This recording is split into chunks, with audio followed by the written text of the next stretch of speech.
A Michigan man accused of killing and mutilating a college student 3 years ago has pleaded guilty to murder. Mark Latunski was charged in the murder of Kevin Bacon back in 2019. Prosecutors say that the two men met on a dating app, which led to Latunski luring the 25-year-old to his home in Shiawassee County. He killed him, and then he ate parts of his body. Latunski initially pleaded insanity, but was later found fit to stand trial. Another hearing is set for next month. Okay, so y'all just heard that right there, and I have to give, first of all, let me put it this way. I would not have heard about this story if it wasn't for Blacklight Revelations on his Crimecast channel. Make sure y'all go and subscribe to that channel if you haven't done so already. He does a lot of different crime stories on that particular channel. Actually, what I'll do is I'll leave the link to his channel down below, and you can go and subscribe to that channel. And that's Blacklight Revelations for those of you who don't know. And also, me watching the Dahmer limited series and doing a review on it that everybody, people have seen already. When I heard this, Jeffrey Dahmer, in all of his sick, twisted, deviant ways and everything else I can't even think of at the moment, definitely reminded me of him when I heard about this. Just on a smaller scale, because he only got one person. Dahmer, he got, 16, I believe? But yeah, it played off pretty much the same exact way. I wonder if that was his inspiration. Now, usually I would not reach back in articles to do a particular story, but for this one, because there really isn't much except what you just heard in that article, that audio, I went to Heavy. As y'all know, I love reading from Heavy because they give those 5 facts and they really, really break it down. And this article from Heavy is coming from January of 2020. So remember, he took out this man, Kevin Bacon, not the actor. I have to put that out there. I'm sure that when people heard about the story, they probably thought it was the actor, Kevin Bacon, but no, it's a guy by the same name. This article was posted shortly after he was captured, and they got more information about what he did. So I'm going to read from Heavy because this article is going to go more in depth about what he did. So I'm going to just put the disclaimer right here. What y'all are about to hear is going to be very gruesome. So if you have ears, whether young or old, that don't want to hear what it is I'm about to read, I highly suggest that you click off of this video now or mute it and come back. Just putting a disclaimer out there right now. Let's get into it. Mark Latunski is accused in the gruesome murder of a beloved Michigan hairstylist he allegedly met on Grindr named Kevin Bacon.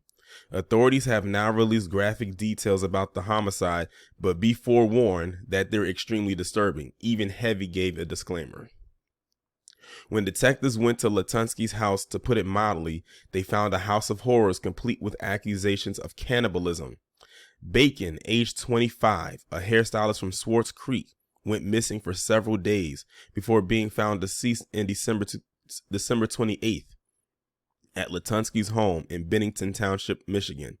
Latunski was arraigned on December 30th, but the new details were released on January 6, 2020. How ironic, because we all remember what happened that day. Well, I'm jumping the gun. That was January 6, 2021. Excuse me. Bacon is not the actor with the same name, to state the obvious. Friends and loved ones are remembering Bacon's empathetic and creative personality, which was as vibrant as his hair colors. Meanwhile, bizarre pictures of Latunski wearing a leather kilt have turned up on social media. He went by the name Olikos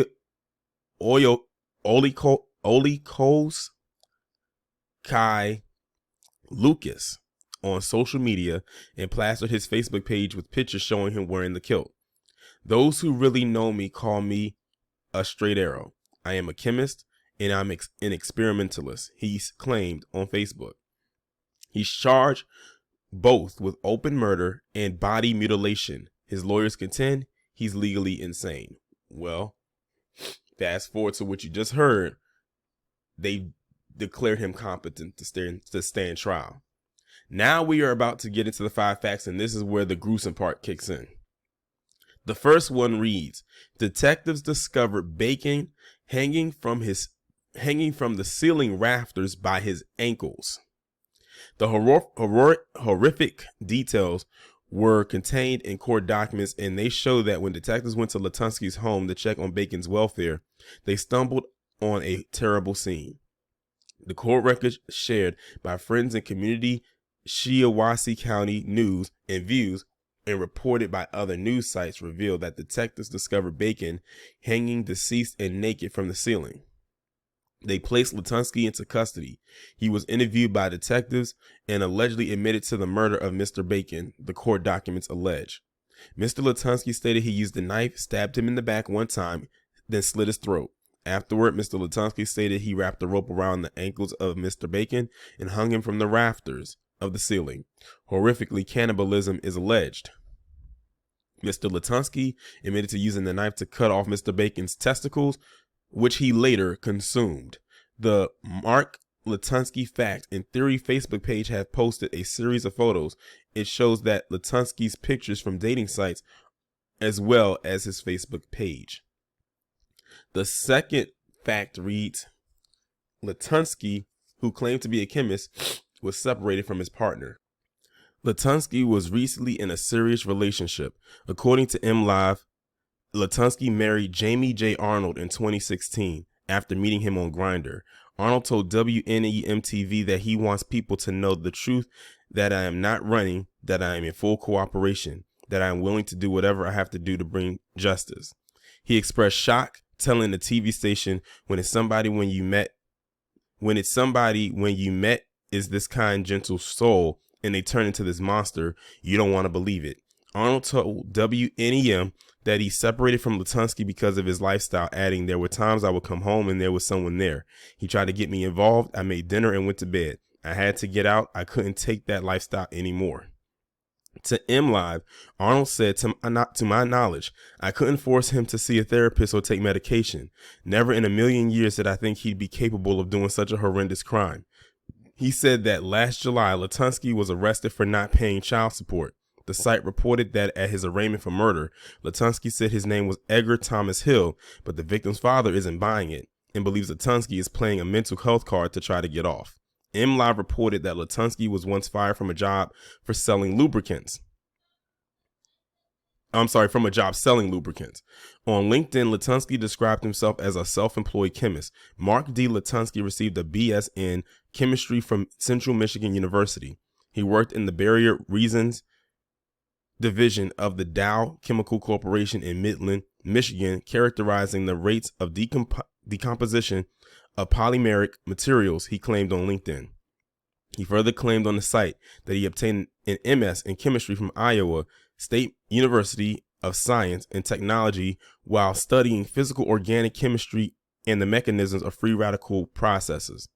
Mark Latunski embarked on an industrial chemistry as a formulary chemist, developing environmentally friendly inks and coatings. As a research chemist for Flint Ink, he holds multiple patents for lithographic inks. In 2007, he joined American Chemical Technologies as their lab and focuses his technical efforts on all aspects of tribology and biodegradable fire-resistant lubricants.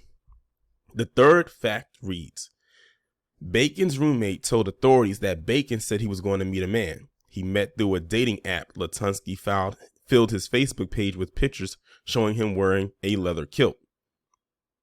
On Facebook, Latunski shared pictures of both him and his boyfriend wearing kilts and wrote, after a hard week, it's time for some play. We are not looking for any trouble because we are the trouble that you were hoping to find. In an August 2019 post, he wrote with a chart tracking sexual activity. Men need sex to be healthy. Get that through your thick evangelical Christian skulls. Don't stop at my door unless you want a pile of ashes that every piece of evangelical literature I could get my hands on was reduced to. if that didn't tell you right there what kind of stuff, what kind of kinks this guy was into, I don't know what will. With another post he wrote, "If I told you that I have underwear on with leather, would anyone believe me at this point? Never let your guard down, lest you be fooled by a costume. Perform a kilt check, and there is always a winner." How did Bacon cross paths with Latunski? According to Click on Detroit, that happened through Grindr, which is an app for dating. And that information came to authorities through Bacon's roommate. According to NBC News, Bacon's roommate received a text from a person claiming to be Bacon, who indicated that he was having fun and might not come home that night. It's almost like he spoke that into existence. His family grew concerned when Bacon missed Christmas Day breakfast and contacted authorities, the news site reports. The fourth fact says, Bacon was remembered for his vivid hair colors, empathetic personality, and the way he would brighten up any room. On Facebook, Kevin Bacon wrote that he worked at Diplomat Specialty Pharmacy and was a former hairstylist at Vintage Beauty and JCPenney. He studied applied psychology at University of Michigan Flint and studied at Sharp's Academy of Hairstyling. He went to Swartz Creek High School and lived in Flint, Michigan. Michelle Myers, Kevin's roommate, wrote an incredibly heartfelt tribute to Kevin Bacon. It's hard to put into words how the last few days have been, how I'm feeling, and how things are right now. Kevin was my best friend and someone who I've been able to confide in for many years. He was one of the biggest supporters and someone who I felt like I could be myself around, she wrote. Myers vividly brought Kevin's personality back to life. Kevin could brighten up any room he walked into. He loved talking about hair, makeup, fashion, and music. He loved Taylor Swift, Lady Gaga, and Jeffree Star. He was amazing at making vivid hair colors look great and was passionate and creative about his work. He loved the color Tiffany blue with a passion. He loved getting tattoos. He also loved his friends and family so much. He came to my band concerts at MSU and while I was marching in the band. He came to my senior recital and was my own personal hairstylist, even dyeing my hair the night before as a graduation gift. She recalled how she and Kevin always were able to vent to each other. He was always so empathetic and gave me great advice and perspective when I needed clarity. He was like my own personal therapist. I remember asking Kevin not too long ago what his dreams were. If there were no limitations and he could be anything. He said he wanted to be a hairstylist for the runway and wanted to work as a hairstylist in a major salon in a big city. I believe he could have accomplished these dreams. He was so creative. She added, Kevin has an ongoing struggle with mental health. He wanted so desperately to be happy, but sometimes that was a real struggle for him. But he always wanted to better himself and sought help when he needed it. He was always honest and transparent about things, but he always put others first before himself and was sacrificial in his actions. He'd make others happy, sometimes at the expense of his own happiness, because he cared so much about his loved ones. In conclusion, Myers wrote, he felt things so deeply emotionally. He always put his heart into the things he did. He was so compassionate, caring, and loving. He was intuitive and intellectual. I wish he didn't have to be like this. I am so thankful I was able to call Kevin Bacon my friend and like a brother to me. I'll never find anyone else like him. He's irreplaceable. I'm not ready to say goodbye to my Kevin. The last part or the last point or the last fact on Heavy reads, a neighbor described seeing Latunski once chase a man wearing a leather kilt, and Latunski was previously accused of kidnapping some of his children. Michael Parks, Latunski's neighbor, told WILX.com that police responded to Latunski's home in November when Latunski was seen chasing a man wearing a leather kilt, who ran from his house with a bloody face while screaming. That reminds me so much of Jeffrey Dahmer when his would-be last victim almost was running down the street screaming. The television station reported that the man didn't want to press charges. According to WILX, Latunski was previously accused of taking 2 of his 4 children from his ex-wife, but the charges were tossed after competency hearings. MLive reported that court records show Latunski was known to stop taking the medication prescribed to treat his mental health illnesses, which were described as major depression, paranoid schizophrenia, and traits of personality disorder in 2010 and 2012. MLive reported that in the parental kidnapping case, Latunski was accused of taking his children to a hotel rather than giving them back to their mother. And that's the whole article right there. That was a lot to take. That was a lot to digest right there. As you can see, this guy lives a very raunchy, tacky lifestyle. And it seems like everyone he has come in contact with, he has managed to affect in a very negative way. Between the person that he brutally deleted, down to his ex-wife and kidnapping his own children, to the person he was married to and how he tried to get him to get involved with more kink fetishes, but didn't want to, and he got out of that marriage, to even the people that were affected by Kevin Bacon's untimely and brutal demise at his hands. So when you take all of this in and you fast forward to what I read, or what audio played, I should say, in the very beginning, in the first couple of minutes of this video, I'm glad they found him legally sane to stand trial. Because if they found him mentally incompetent to do it, even considering what I just read about him having medication that he was taking since 2010, but he just kind of like stopped taking it, they could have put him in an institution. And I'm very sure that the family of this man would not have wanted that. I know that that's not what I would want if I was a family member. And I truly believe this too.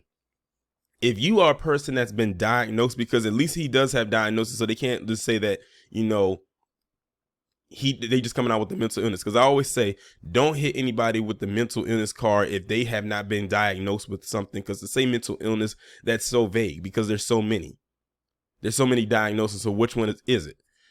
So at least on that one, they had a couple of them that he was diagnosed with. But my point is, if you are on medication and you're supposed to take it and you don't take it, then you are willingly ready to accept whatever consequences you receive based off of the reactions you get from the triggers of said mental illness diagnosis. So since he chose to stop taking the medication, or he didn't consult with his doctor about maybe needing to lower the dosage or maybe find something else because you feel it's not working, then now it falls completely on him of what he did. That's just my personal opinion on it. That's what I believe should actually happen. If you are on medication and you decide that you're not going to take it anymore for whatever reason, and you don't consult your doctor about it, you just stop taking it. Whatever actions you commit, whether you are in sound mind or not, is completely on you. That's just my take on it. But I wanted to do this because, like I said, the parallels with Jeffrey Dahmer are here. Because Jeffrey Dahmer, that's how he used to do it, like back in the day. Now, of course, back then they didn't have apps and social media for him to do what he did. Could you imagine if Jeffrey Dahmer, with what he did and what he was able to accomplish back in the early 90s and throughout the 80s, but especially the early 90s, could you imagine if he had social media back then, what he would be able to do even more? He would have been even more successful. That's why it's crazy how much he was able to get away with pre-social media, pre-advanced technology. But then again, he lived right down the street from his target audience, which was that club that had a lot of Black Academy men in it. He lived in a predominantly Black neighborhood. He lived in a predominantly Black apartment complex. So it was right there. But yeah, that's pretty much all I have for this story right here. If this is a story I do decide to keep up with to see what's going to happen with the outcome, I'll probably look into it some more. But I'm going to ask a question that Rob asked on his video. Where's the Academy to speak out against this? Now, they can't hit us with, the heterosexual community, or whatever they want to call it, is the ones responsible for what this guy did. Just like they couldn't do it with the Jeffrey Dahmer one either. Here you have a PC man who was in the academy who did and committed a horrific crime against another PC man who was also in the academy. So that's two things right there. That's PC on PC crime, and that's academy on academy crime. And they are definitely silent about it. Do I have any people who live in Michigan who have heard of this story and saw anybody throwing any rallies behind, the conviction of this man? Or is anybody talking about the update that this came through like this week about this man? Talking about it? Because I haven't seen it. It's being real low key. Like I said, if Rob did not talk about this on his channel, I would have never known this story existed, because I didn't hear about it back when it first happened. And I know I have a lot of Michigan followers, and none of them made me aware of this. And that they did, maybe I overlooked it because at the time I didn't have a Discord. So I'm just curious, what is the Academy going to say about this? Because they have a lot to say about everything else, or try to inflate something. Here's a story y'all can talk about right here. But that's kind of a rhetorical question, because I know that they're not going to talk about it, at least in length, like they should. Or at least covered the way me and Rob talked about it, or anyone else who may have came across it. But I'm going to end the video on that note. You let me know what you think down in the comments. Hit that subscribe button. Make sure to hit the bell twice to be notified. If for any reason the bell is not working, I upload my videos in a Premiere style format, and you can go ahead and hit that notify me button on the thumbnail, and you should receive the notification that way. The links will be down in the description. I will talk to you in the next one.